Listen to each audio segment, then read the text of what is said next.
sistem peradilan pidana. Nah, di sini saya akan sedikit mengupas tentang Kitab Undang-Undang Hukum Acara Pidana, kemudian Undang-Undang Pengadilan HAM, dan juga Undang-Undang Pelindungan Saksi dan Korban. Sekilas, bagaimana sih ketiga undang-undang ini kemudian memberikan pelindungan terhadap korban dalam konteksnya di sistem peradilan pidana. Nah, kita ke bahasan pertama langsung ya. Nah, jadi kalau kita lihat di Kitab Undang-Undang Hukum Acara Pidana atau Undang-Undang Nomor 8 Tahun 1981 ini, seperti yang sudah pernah saya sampaikan di materi sebelumnya, entah itu di pertemuan keberapa, di video pembelajaran yang mana, saya sudah pernah menyampaikan bahwa sebenarnya KUHP kita ini masih offender oriented, belum victim oriented. Yang dimaksud dengan offender oriented adalah dia masih berorientasi kepada pelaku, belum berorientasi kepada korban. Nah, jadi pelindungan yang diberikan di KUHP kebanyakan adalah pelindungan hak-hak bagi tersangka, terdakwa, terpidana. Nah, tetapi tidak memuat bagaimana sih pelindungan korban yang semestinya. Nah, di sini maka hak-hak korban itu kurang memperoleh perhatian dalam Kitab Undang-Undang Hukum Acara Pidana.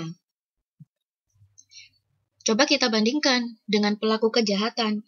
Dalam KUHP itu sudah benar-benar diatur bagaimana bentuk perlindungan hukumnya, dari yang memperoleh bantuan hukum, kemudian memperoleh perlakuan yang baik, dijauhkan dari penyiksaan, kemudian diberitahukan tentang kejahatan yang dituduhkan kepadanya, sampai diberi hak yang lain-lain sebagainya. Nah, itu salah satu bentuk pelindungan hukum kepada pelaku.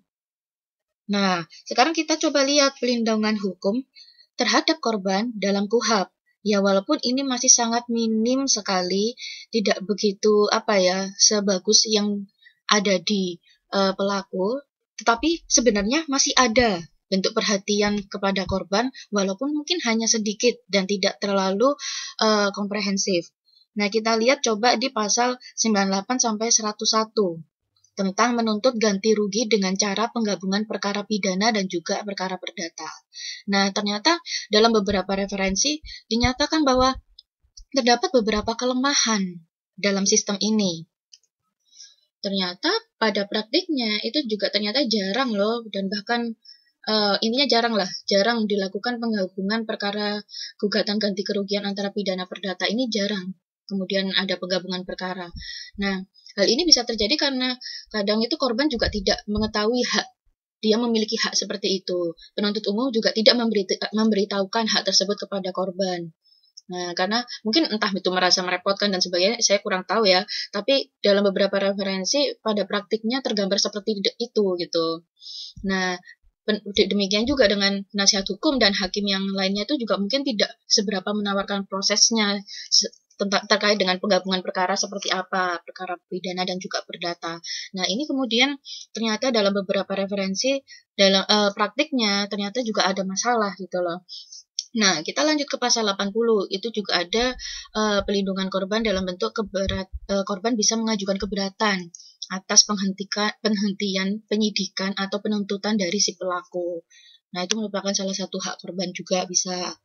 Nah, kemudian ada juga pasal 134 sampai 136 itu tentang permintaan otopsi dari keluarga korban.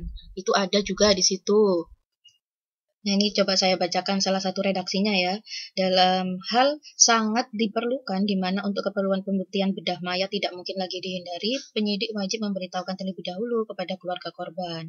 Dalam hal keluarga keberatan, penyidik wajib menerangkan dengan sejelas-jelasnya tentang maksud dan tujuan perlu dilakukannya pembedahan tersebut, dan seterusnya. Nah, itu ada juga. Kemudian pasal 168.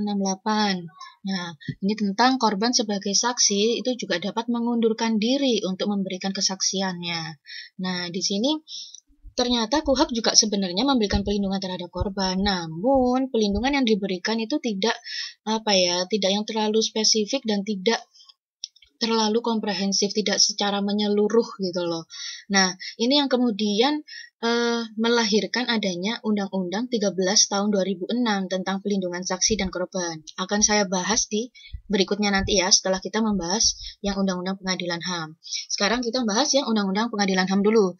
Nah, di Undang-Undang Pengadilan HAM, teman-teman ini bisa melihat juga peraturan pemerintah. Jadi, sebagaimana kita tahu bahwa suatu undang-undang itu memiliki beberapa peraturan pelaksana di bawahnya. Salah satunya adalah peraturan pemerintah. Nah, di pasal 34 pada Undang-Undang Pengadilan HAM ini ternyata memberikan suatu pelindungan dalam bentuk pelindungan fisik dan juga mental. Nah, bunyi pasalnya saya bacakan ya. Setiap korban dan saksi dalam pelanggaran hak asasi manusia yang berat berhak atas pelindungan fisik dan mental dari ancaman, gangguan, teror, dan kekerasan dari pihak manapun. Nah, di sini pelindungan fisik dan mental diberikan, dan itu wajib dilaksanakan oleh aparat penegak hukum dan juga aparat keamanan secara cuma-cuma. Nah, peraturan pelaksanaannya terkait dengan lengkapnya bagaimana sih tata cara melakukan pelindungan, bagaimana caranya juga ketika si korban memohon perlindungan sampai akhirnya diberikannya perlindungan itu semuanya bisa dilihat di Peraturan Pemerintah Nomor 2 Tahun 2022. Tahun 2002, sorry. Nah, lebih lanjut di pasal 35 Undang-Undang Pengadilan HAM ternyata juga memberikan yang namanya kompensasi, restitusi, dan juga rehabilitasi. Nah, tata cara pemberiannya itu bisa teman-teman lihat di Peraturan Pemerintah yang nomor 3 tahun 2002. Nah, definisi kompensasi sendiri adalah ganti kerugian yang diberikan oleh negara karena pelaku tidak mampu memberikan ganti kerugian sepenuhnya yang menjadi tanggung jawabnya. Sehingga akhirnya korban bisa kemudian memohonkan adanya kompensasi kepada negara. Dan yang memberikan nanti ganti kerugiannya adalah negara. Lanjut, kalau restitusi itu adalah ganti kerugian yang diberikan kepada korban atau keluarganya oleh pelaku atau pihak ketiga, dapat berupa pengembalian harta milik, pembayaran ganti kerugian untuk kehilangan atau penderitaan, dan juga penggantian biaya untuk tindakan tertentu. Nah, tapi kalau restitusi itu langsung dari pelakunya atau pihak ketiga. Nah, lanjut ke rehabilitasi. Kalau rehabilitasi adalah pemulihan pada kedudukan semula, misalnya kehormatan, nama baik, jabatan, atau hak-hak yang lainnya. Seperti itu. Terkait dengan tata cara semuanya ada di peraturan pemerintah ya. Nah, kita sekarang baru lanjut ke Undang-Undang Nomor 13 Tahun 2006. Nah, tentang pelindungan saksi dan korban.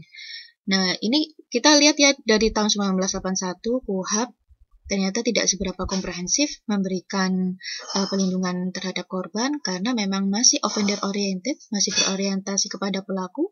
Kemudian ada pelindungan korban dalam Undang-Undang Pengadilan HAM tahun 2000. Yang kemudian berkembang lagi 2006 sudah lebih baik dan lebih komprehensif, adanya benar-benar spesifik namanya pelindungan saksi dan korban. Dan itu kemudian ada perubahannya ya. Perubahan pertama terhadap Undang-Undang 13 2006 ini bisa dicek. Beberapa pasal ada yang dirubah. Redaksi kalimatnya itu di Undang-Undang Nomor 31 Tahun 2014. Nah, juga ada peraturan pelaksananya terkait undang-undang ini. Peraturan pelaksananya ada di Peraturan Pemerintah Nomor 44 Tahun 2008. Jadi itu terkait dengan mekanisme kompensasi, restitusi, dan rehabilitasi yang diberikan oleh LPSK. Nah, teman-teman perlu saya garis bawahi di sini ya bahwa Undang-Undang Pelindungan Saksi dan Korban ini kemudian melahirkan suatu lembaga yang mana lembaga itu disebut dengan lembaga perlindungan saksi dan korban. Ya, jadi LPSK itu terbentuk karena adanya amanah dari Undang-Undang 13 tahun 2006 ini. Jadi kalau teman-teman baca di ketentuan peraliannya ya, kalau nggak salah di ketentuan peralian di bagian akhir undang-undangnya itu ada amanah bahwa paling tidak 1 tahun setelah Undang-Undang Pelindungan Saksi dan Korban ini diundangkan, maka harus sudah terbentuk yang namanya LPSK. LPSK itu ada di Jakarta Timur. Saya waktu itu pernah penelitian di situ, ada di Jakarta Timur. Dan itu bisa ada di pusat dan juga ada yang beberapa di daerah area provinsi. Cuman kalau yang di provinsi saya belum pernah menemukan di mana gitu ya.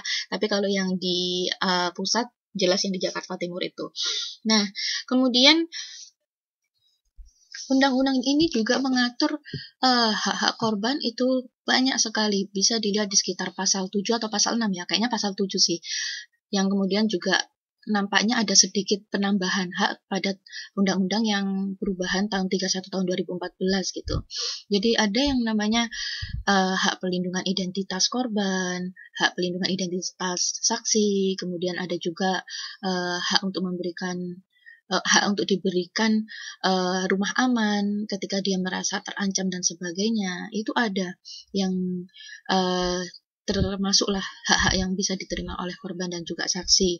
Nah, sebenarnya undang-undang ini sudah cukup baik ya dibandingkan KUHP yang mungkin masih offender oriented seperti itu.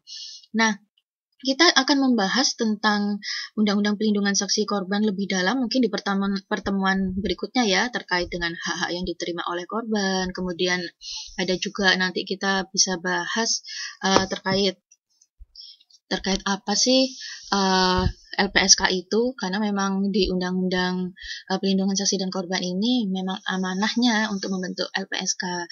Kewenangan LPSK apa aja sih? Nah, tugas-tugasnya apa? Nah, itu bisa kita pelajari di pertemuan-pertemuan berikutnya ya. Oke, untuk hari ini kelasnya saya cukupkan sampai pada bahasan ini. Dan referensi dari mata kuliah hari ini saya ambil dari referensinya buku Bapak Bambang Waluyo, kemudian sama bukunya Pak Muhadar PKK. Nah, teman-teman bisa cek di referensi lain juga boleh, monggo silahkan. Terima kasih teman-teman atas atensinya pada perkuliahan hari ini. Selamat belajar, sukses selalu. Good luck!